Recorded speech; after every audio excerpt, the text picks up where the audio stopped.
baca buku. Baca buku yang mana? Ini. Gelembung Ajaib Yuyun. Iya. Ya. Oke. Ini penulisnya Maya Lestari GF, ilustratornya Darkest Fleur. Yuk kita baca bareng-bareng. Siap? Bismillahirrahmanirrahim. Assalamualaikum warahmatullahi wabarakatuh. Yuyun senang bertualang di alam terbuka. Willen juga suka? Saat pindah ke Bali, dia sedih karena banyak sampah yang mengotori hutan bakau di tepi pantai.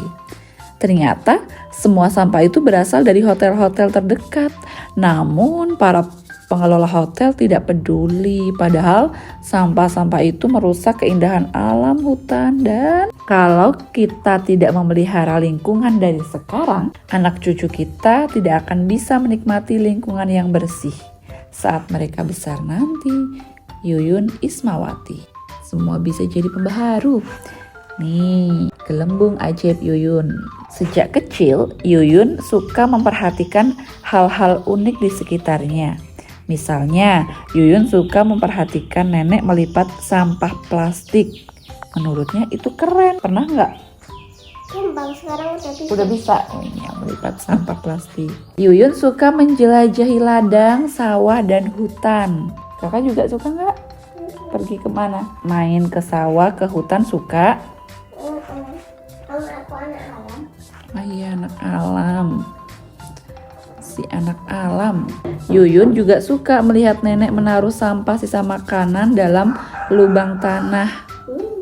Kata nenek, sampah itu akan menjadi pupuk kompos. Yuyun suka menjelajahi ladang, sawah, dan hutan.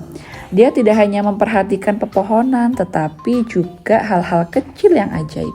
Misalnya, Yuyun melihat gelembung-gelembung oksigen keluar dari pepohonan. Pernah lihat nggak, Kak? Enggak. Belum. Besok diperhatikan ya kalau pas main di alam ya. Coba dilihat ya, gelembung itu terbang, memberi kehidupan bagi seluruh makhluk di alam. Yuyun memeluk pohon-pohon itu dan berterima kasih. Nih, Yuyun suka mendaki tebing. Suka juga? Di mana biasanya? Ceritain dong. Sudah pernah mendaki tebing belum?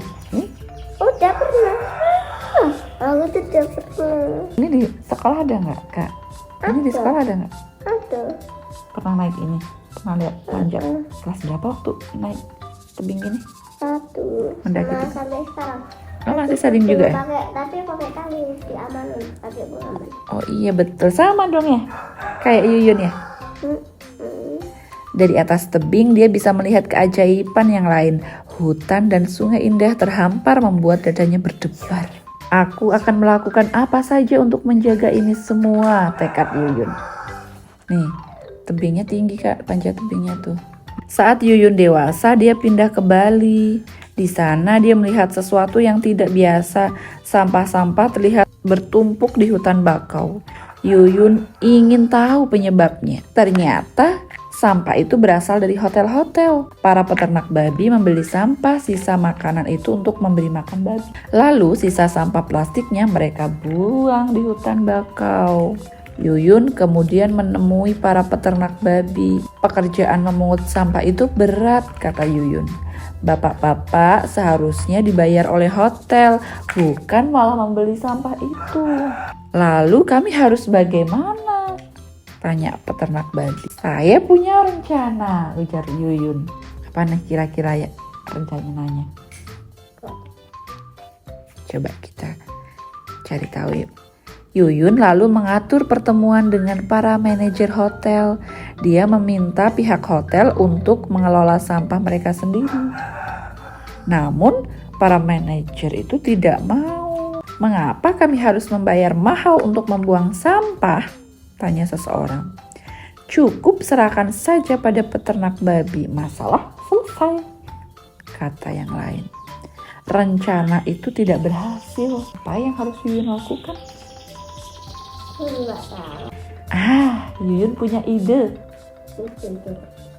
Idenya apa nih? Yuyun mengajak para manajer hotel itu untuk melihat tumpukan sampah mereka. Disinilah sampah kalian berakhir, kata Yuyun.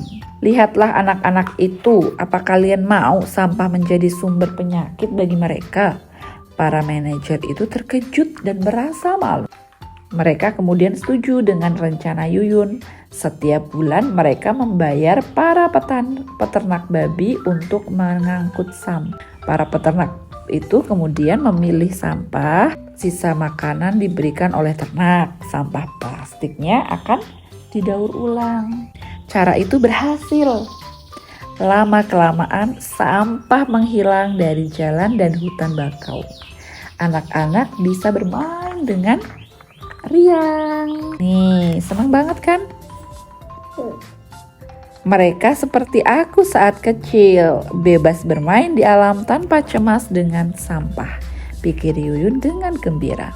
Yuyun kemudian mendirikan yayasan bergerak menyelamatkan lingkungan dari kerusakan.